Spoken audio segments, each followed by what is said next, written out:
हम आज के इस वीडियो में दिल्ली सल्तनत पढ़ेंगे। वहीं दिल्ली सल्तनत जिसकी स्थापना 1206 ईस्वी में हुई थी और 1526 ईस्वी तक इसका शासन था। दिल्ली सल्तनत में कुल 5 वंशों ने शासन किया अलग अलग समय पर। हम उन सभी 5 वंशों को डिटेल में पढ़ेंगे। तो चलिए वीडियो को शुरू करते हैं। अपना पहला यहाँ पे दिया हुआ है गुलाम वंश, यानी जो दिल्ली सल्तनत का पहला वंश था उसका नाम था गुलाम वंश, जिसकी स्थापना 1206 ईस्वी में हुई थी और 1290 ईस्वी तक इसका शासनकाल था। सबसे पहले दिया हुआ है गुलाम वंश दिल्ली सल्तनत का प्रथम वंश था। जो गुलाम वंश था वह दिल्ली सल्तनत का पहला वंश था। आगे दिया हुआ है इसकी स्थापना 1206 ईस्वी में कुतुबुद्दीन ऐबक ने किया था और दिल्ली सल्तनत की स्थापना 1206 ईस्वी में कुतुबुद्दीन ऐबक के द्वारा किया गया था। आगे दिया हुआ है इसे ममलुक वंश या इलबरी तुर्क वंश भी कहा जाता है और जो दिल्ली सल्तनत है इसको ममलुक वंश के नाम से भी जाना जाता है। साथ में इसका एक और नाम है इलबरी तुर्क वंश। आगे दिया हुआ है ममलुक का अर्थ होता है खरीदा हुआ गुलाम, यानी गुलाम वंश के जितने भी राजा थे, जितने भी शासक थे वह पहले गुलाम थे, इसीलिए ममलुक का अर्थ होता है गुलाम। गुलाम को फारसी में बंदगा कहा जाता है। आगे बढ़ते हैं तो यहाँ पे दिया हुआ है इस वंश का शासन 1206 ईस्वी से लेकर 1290 ईस्वी तक था, यानी जो गुलाम वंश था इसका शासन 1206 से लेकर 1290 तक था, जैसे हमने ऊपर पढ़ा था। आगे बढ़ते हैं तो इसके राजाओं के बारे में हम पढ़ेंगे। यहाँ पे दिया हुआ है गुलाम वंश ने भारत में तुर्क शासन की मजबूत नींव रखी थी तथा दिल्ली सल्तनत को एक संगठित साम्राज्य का रूप दिया था। बोल रहा है कि जो गुलाम वंश था उसने भारत में तुर्की शासन का मजबूत नींव रखा था और दिल्ली सल्तनत को एक संगठित साम्राज्य के रूप में सामने लाया था। गुलाम वंश के जो पहले राजा थे उनका नाम था कुतुबुद्दीन ऐबक, जिनके द्वारा गुलाम वंश की स्थापना 1206 ईस्वी में की गई थी। दिया हुआ है यहाँ पे इनके बारे में कुछ। कुतुबुद्दीन ऐबक गुलाम वंश तथा दिल्ली सल्तनत का संस्थापक था। वह मूल रूप से तुर्किस्तान का निवासी था और बचपन में गुलाम बनाकर बेच दिया गया था, यानी जो कुतुबुद्दीन ऐबक था वह मूल रूप से तुर्किस्तान का रहने वाला था और बचपन में उसके घर वालों ने उसको गुलाम के रूप में किसी राजा से बेच दिया था। जिस राजा से इसे बेचा गया था उस राजा का नाम था मोहम्मद गौरी। बाद में मोहम्मद गौरी ने उसे खरीदा और इसकी योग्यता से प्रभावित होकर अपना प्रमुख सेनापति बनाया। एग्जाम में क्वेश्चन पूछा जाता है कि कुतुबुद्दीन ऐबक किसका सेनापति था, तो कुतुबुद्दीन ऐबक मोहम्मद गौरी का सेनापति था। आगे बढ़ते हैं तो दिया हुआ है 1206 ईस्वी में मोहम्मद गौरी की मृत्यु के बाद उसने दिल्ली में स्वतंत्र शासन स्थापित किया। बोल रहा है कि 1206 ईस्वी में जब गौरी की मृत्यु हो गई उसके बाद से कुतुबुद्दीन ऐबक ने दिल्ली में स्वतंत्र शासन स्थापित किया।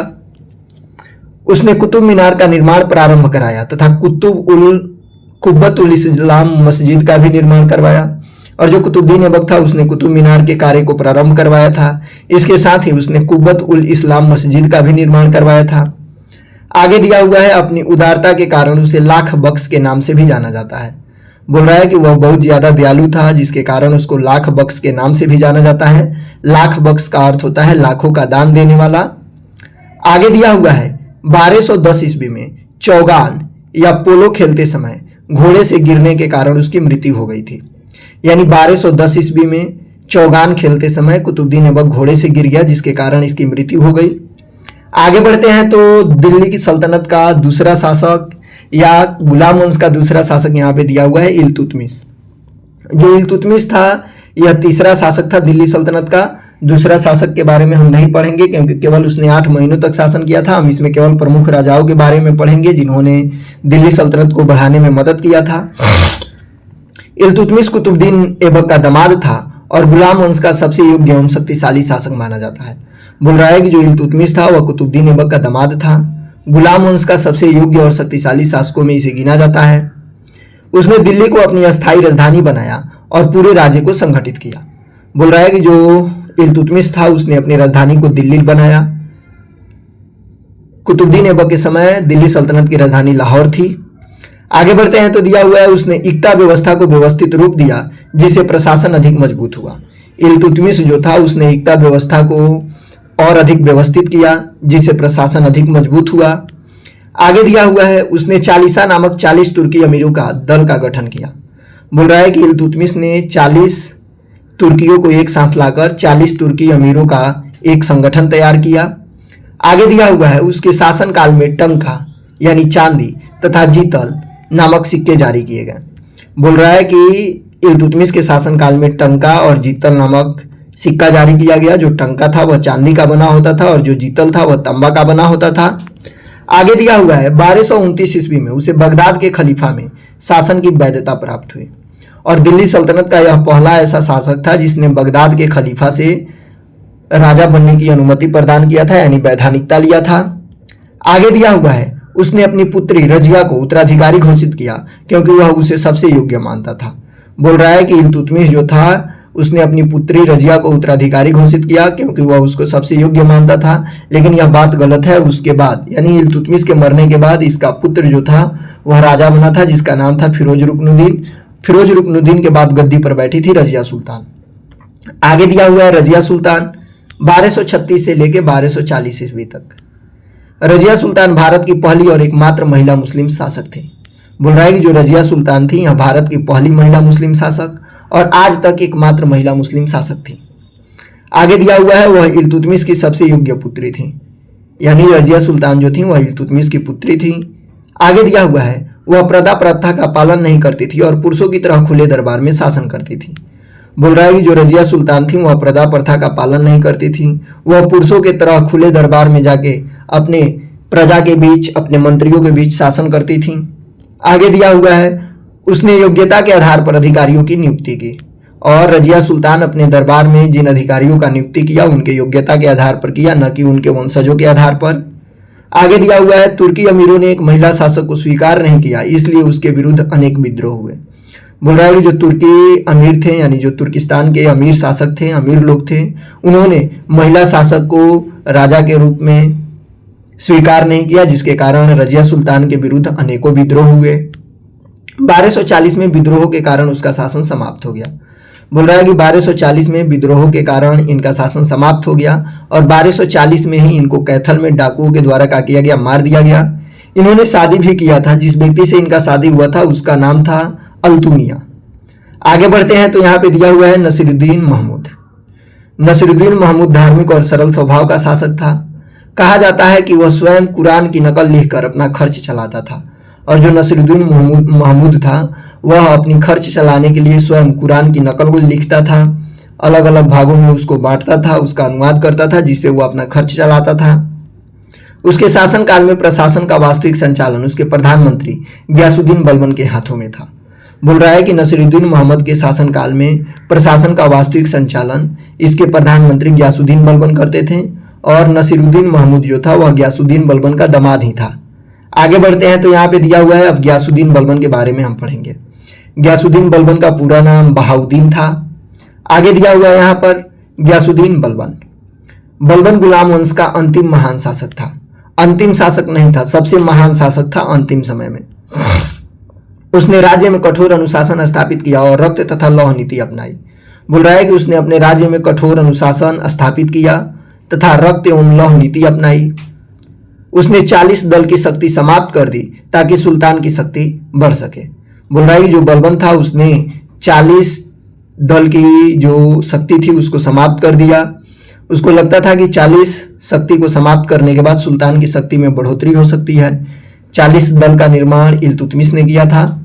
आगे बढ़ते हैं तो यहाँ पे दिया है उसने मंगोल आक्रमणों से राज्य की सफलतापूर्वक रक्षा किया और जो गयासुद्दीन बलबन था उसने मंगोलों के आक्रमण से राज्य की सफलतापूर्वक रक्षा किया। आगे दिया हुआ है उसने गुप्तचर व्यवस्था को मजबूत बनाया और यह गुप्तचर व्यवस्था को मजबूत बनाने का काम किया। उसने सिजदा और पैबूस जैसे दरबारी परंपराओं को अपनाकर सुल्तान की प्रतिष्ठा बढ़ाई। बोल रहा है कि गयासुद्दीन बलबन सिजदा और पैबूस जैसे दरबारी परंपराओं को अपनाया जिसके कारण सुल्तान की प्रतिष्ठा बढ़ी। आगे दिया हुआ है गुलाम वंश की प्रशासनिक विशेषता। इस वंश ने दिल्ली सल्तनत की प्रशासनिक व्यवस्था को मजबूत बनाया। जो दिल्ली सल्तनत का पहला वंश था गुलाम वंश, उसने दिल्ली सल्तनत की प्रशासनिक व्यवस्था को मजबूत किया।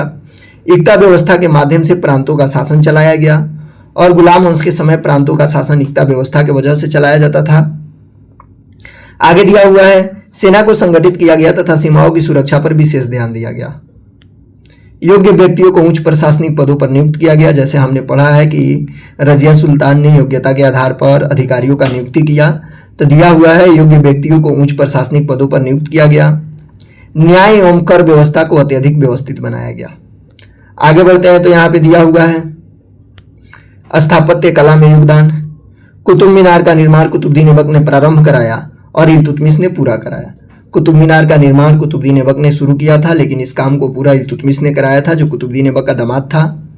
आगे दिया हुआ है कुब्बत उल इस्लाम मस्जिद का निर्माण भी गुलाम वंश के शासनकाल में ही हुआ था। इल्तुतमिश का मकबरा भी गुलाम वंश की प्रमुख स्थापत्य कृति है। आगे दिया हुआ है इस काल में भारतीय और इस्लामी शैली का सुंदर समन्वय देखने को मिलता है।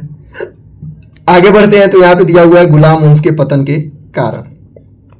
उत्तराधिकार का कोई निश्चित नियम नहीं था। गुलाम वंश के पतन का जो पहला कारण था वह था उत्तराधिकार का नियम। उत्तराधिकार का कोई भी नियम निश्चित नहीं था। जो संघर्ष करता था, जो ताकतवर होता था, वह राजा बन जाता था। आगे दिया हुआ है तुर्की अमीरों के बीच लगातार संघर्ष होते रहे और शासक समुदाय के लोगों से और तुर्की अमीरों के साथ लगातार संघर्ष होना भी गुलाम वंश का पतन का कारण माना जाता है। आगे दिया हुआ है बलबन के बाद योग्य शासकों का अभाव हो गया। बोल रहा है कि जो गियासुद्दीन बलबन था उसके बाद कोई भी योग्य शासक नहीं आया, जिसके कारण इसका पतन हो गया। मंगोल आक्रमणों से सल्तनत कमजोर होती गई और जैसे जैसे भारत पर मंगोलों का आक्रमण बढ़ते गया वैसे वैसे दिल्ली सल्तनत कमजोर होती गई। अंततः 1290 ईस्वी में जलालुद्दीन फिरोज खिलजी ने खिलजी वंश की स्थापना कर मुगल वंश का अंत कर दिया, गुलाम वंश का अंत कर दिया। बोल रहा है कि 1290 में जलालुद्दीन फिरोज खिलजी नामक व्यक्ति ने खिलजी वंश का स्थापना किया और गुलाम वंश का अंत कर दिया। आगे दिया हुआ है परीक्षा की दृष्टि से महत्वपूर्ण प्रश्न, यानी परीक्षा के दृष्टि से इसमें अभी हम जो पढ़े गुलाम वंश में कौन कौन सा तथ्य महत्वपूर्ण है। दिया हुआ है स्थापना 1206 ईस्वी में दिल्ली सल्तनत का स्थापना होता है। संस्थापक कुतुबुद्दीन ऐबक होता है। कुतुबुद्दीन ऐबक को लाख बख्श का उपाधि मिलता है क्योंकि यह दयालु था। सबसे महान शासक इल्तुतमिश था। इल्तुतमिश को ही दिल्ली सल्तनत का वास्तविक संस्थापक भी माना जाता है। आगे दिया हुआ है प्रथम मुस्लिम महिला शासक कौन थी, तो इसका सही उत्तर होगा रजिया सुल्तान। आगे दिया हुआ है रक्त तथा लौह नीति किसने अपनाया था, तो बलबन ने। 40 दल का गठन किसने किया था, इल्तुतमिश ने। टंका एवं जीतल सिक्का किसने चलाया था, इल्तुतमिश ने। आगे दिया हुआ है गुलाम वंश का अंत कब हुआ, तो 1290 ईस्वी में खिलजी वंश की स्थापना के साथ गुलाम वंश का अंत हो गया।